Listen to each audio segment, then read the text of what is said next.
All right, so what is Brutality? It's a war game with these cool medieval knights and wizards fighting rat people, and Rambo guys with guns shooting demonic horrors, and Goku, apparently, and the Ghostbusters. Why not? Basically, it's a skirmish war game that is miniature agnostic and genre agnostic. It has you building a warband with any miniature you like. It actually recommends that you start with the miniature or some narrative idea and then build your army list from there. So you find the stats that match the miniature or the narrative that you're trying to create for your warband. So it's a skirmish game that's very narrative heavy and has some almost RPG-like character creation elements as you build out this army. Now, how is this possible? In what universe do the Ghostbusters need to fight Goku? Well, the lore of Brutality is actually pretty cool. Basically, there's this old Sumerian goddess named Ishtar, who is the goddess of life, death, rebirth, and war. But as the ages passed and people stopped following her, she was pushed back into the ether realm. Now, she wasn't happy being left in obscurity, so she used what power she had to start collecting new followers. I say collecting. She can pull people from the mortal realms into her prison home called the Brutal Realm, or the Brutality, as they call it. So portals are popping up all throughout time and space and pulling all sorts of weird people through. These people are stuck here, and over time, they've built up towns and cities. Mostly they're all just fighting to gain favor of their new god, hoping that with enough favor, they'll be able to get back to their homes or just survive without going crazy. When you do die in Brutality, in the Brutal Realm, you are reborn, so you don't have to feel too bad that these guys are dying out everywhere. But you do start to go crazy, which is, kind of thematic. Now, the game has a bunch of cool lore about its in-universe factions and the types of people that exist in this universe. But the way my friend pitched it to me was that you can pick any miniature you want and turn it into an awesome warband. So you get all the silly stuff from pop culture that maybe in-universe doesn't actually exist, but the way you build out these armies, it totally fits. So that sounded pretty fun to me when my friend pitched it to me, and I figured I'd give it a try. I'm going to start by saying that we played a somewhat modified version of the game since we were playing with multiple players, not just 1v1. And this is not really intended to be a review of the game or of the rule set, since I haven't played in the intended form. But I had a ton of fun prepping for this game night with my friends and actually playing at the table, so I wanted to make this video and share it. I have a ton of random miniatures lying around, and I probably should have just built a warband out of something that I have. I have a lot of D&D stuff. I got a lot of, I play Infinity, so I've got a bunch of sci-fi like armies, and then I have just a bunch of random armies from playing one-page rules. So plenty of miniatures. But I also love an excuse to 3D print something, and I wanted a warband that really just screamed, "This is me." So first thing I did was I went online and just kind of started looking for inspiration. So scrolled through my mini factory, and I found the perfect pair for my warband. We were doing 3 points, which is very low. They say like 4 to 6 points is a normal game, but when you're playing with 4 or 5 people that each have 3 points, I figure it works out. So 3-point warband, I knew I was looking for 2 models, and I thought these 2 models would be awesome. Recently loved the show Arcane. Not a huge League of Legends fan. I've played it a few times, but definitely a big fan of the show. Season 1 was incredible. Season 2 was fine, but I still enjoyed it. Once I found my models, I went ahead and prepped the files, threw them into Lychee to throw these on my 3D printer. So I have an Anycubic Mono X, and I like Lychee Slicer. It's really easy. I found these, I opened up all the files and saw which ones I liked the poses of the best. Then I took those and basically took the supported version and also the unsupported version to see what would print better. Made my own supports on those ones. Then I throw those in the slicer, get those sliced up and ready to send to the printer. Pop it in the printer. So I pulled those off the printer. You can see that one of them did fail, so I'm glad I printed a couple different configurations. It was really cold in my basement. I think I've fixed my printer settings now to account for that, but I printed my basement. Clean off the models. I was out of isopropyl alcohol, so I was just using the dregs here that I have. Not the perfect example of 3D printing here, but this is my setup. This is authentic. All right, I got the minis cured and pulled them off the printer. You can see they turned out really good. I really liked all three of these. I wasn't sure which pose I wanted for Jinx, so I figured I'd do both poses and then see how they turned out. So first thing I want to do is do a primer on these pieces. So I'm gonna throw them. I just do a rattle can spray paint, and used a little tape here to attach these to a stand just to make it easier to paint them. Now the tape actually didn't work very well. You'll see one of them fell over. This was just normal double-sided tape. I swapped it out for some mounting putty. I was just out of mounting putty and had to go to the store. But throw it in the paint booth here and take that Rust-Oleum primer and just give it a couple little quick spray front and back. Then once that dries, go over the top with white. So that'll give it the zenithal highlight. This is not a painting tutorial. I suck at painting, and definitely, like, if you see any tips, I'm gonna go through this pretty fast, but shoot them in the comments. I'm very much learning on painting, but I like it and I wanna try it and I wanna get better at it. So here you go. Started with base coating. I've been told that you should start with the inside and work your way out to the exterior features. So just tried to match the colors to my reference images as best as I could, and went through and applied all the layers of paint in the colors that corresponded there.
All right, then I went through and I did a little wash on their faces and their skin just to kind of give it a little extra dimension. Did a couple highlight layers, but not too much. And called it good. Did some metallic. I did a dry brush with gold on some of the metallic pieces to kind of make it just like the edges pop. And then we were done.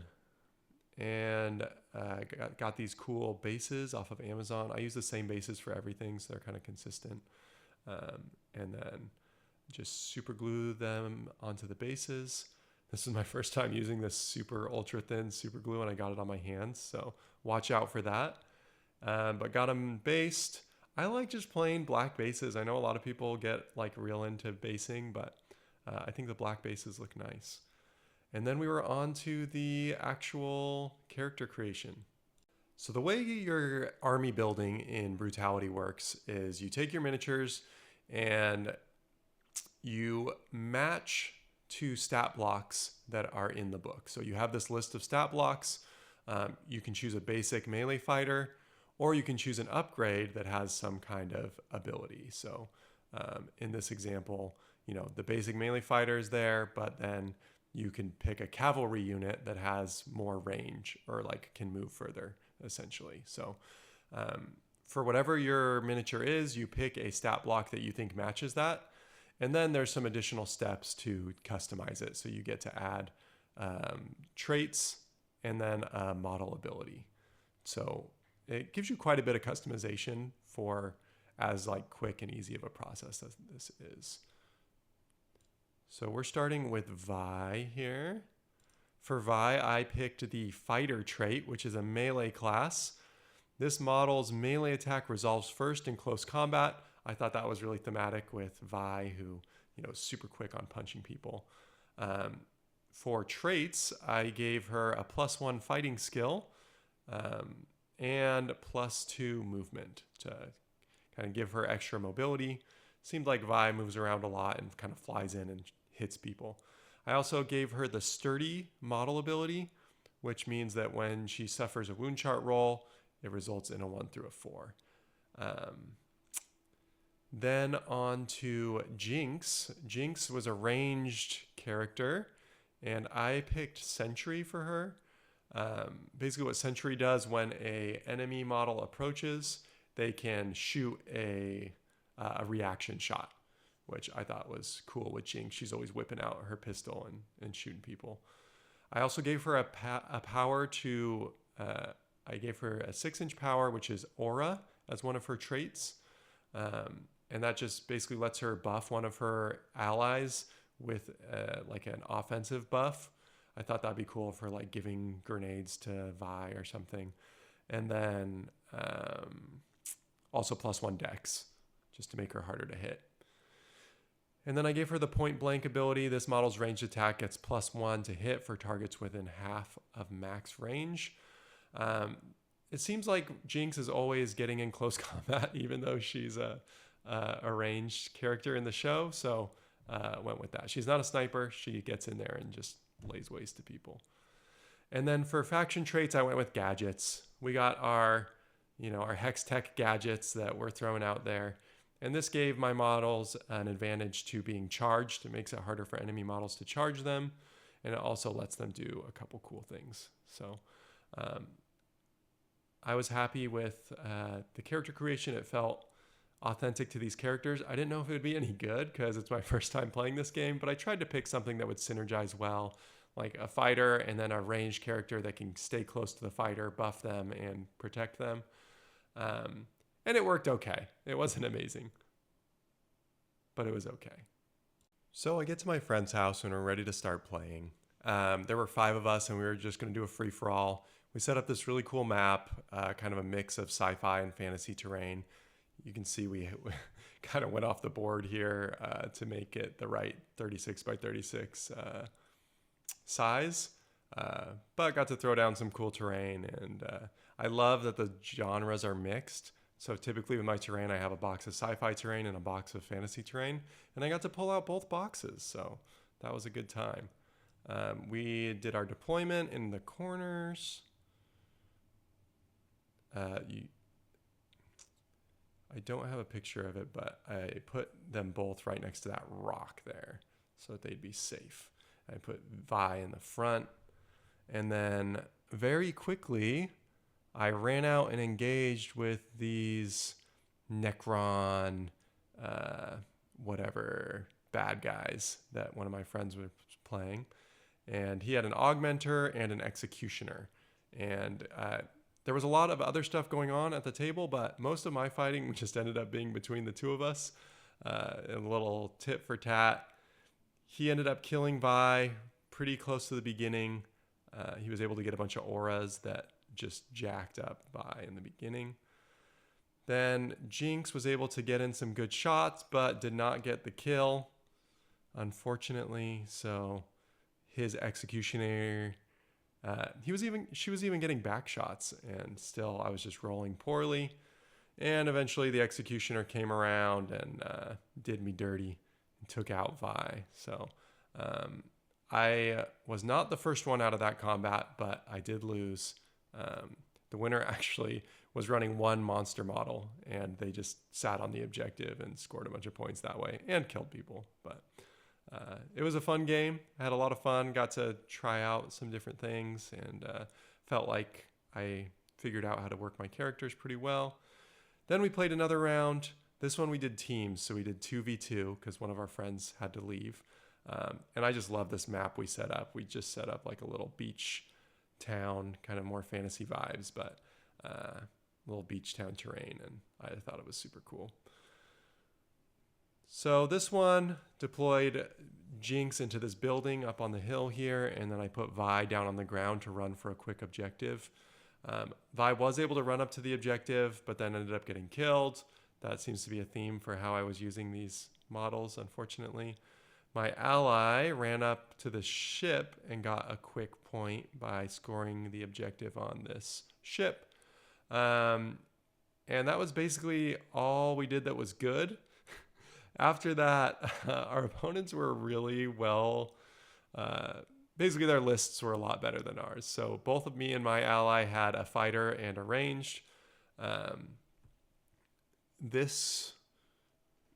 opponent here had a really cool combo where they used a breacher, which had really high saves and dex, and they were able to protect their hunter from getting hit using some ability. I'm not sure exactly which one. I should find out. But then their hunter was able to target us even when we were behind cover. So basically they could shoot us no matter where we were, and it was really hard to shoot them. So they moved up. We contested the objective for a while, but then ended up getting killed. So I lost both times. That's okay. I can live with that. I am so much more prepared next time when I go to build my list. I'm going to look for some more cool synergies. But it did feel like the list building was probably a little bit stronger than the actual tactical play on the table. A lot of strategy into the list building. You can't just bring whatever and think you're going to win. I think that's okay. There are some skirmish games that balance that a little bit more, where it doesn't matter really what your list is if you play tactically at the table. But I do think Brutality played well. There was lots of tactical elements. In most cases, unless they bring a hunter like they did, cover is important. You have a front and a back arc that's important. So there is a lot of tactical decision making that goes into the game. So overall thoughts, I had a lot of fun playing it. I had a lot of fun building my warband, matching up the stats with my models. I can already think of a bunch of different types of warbands that I would want to make. Just reading through the rules a little bit, they have a cool campaign system where your warband grows and gets better, and it's all seems very thematic, very narrative driven, which I really like. As far as the actual tactical play, it was a little swingy. Some of the lists were definitely way stronger. Now, granted, we were playing free-for-all, and we were playing 3-point lists, so that doesn't really give you a lot to work with. So I'm not going to make any judgments on the game. I had fun playing it. I had a great time with my friends, and it was really fun just like going through what our lists were and why they were funny or cool or whatever. So overall, I think Brutality is a win. I think you should give it a try. The designer, Scott Wainwright, apparently is a super nice guy too. So I know his socials seem to be fairly open and friendly. He even says on his website that if you want a free set of the rules, shoot him an email and you have a conversation with him. So it sounds like he's really open to interacting with the community. So I love that with these types of games. So definitely I will be playing more Brutality, and hope you enjoyed my experience with it. I had a great time, and hope you do too. All right. Go ahead, if you liked the video, go ahead and like and subscribe. I'm going to be doing more kind of just random playthrough or project videos here in the near future. So hope you like it.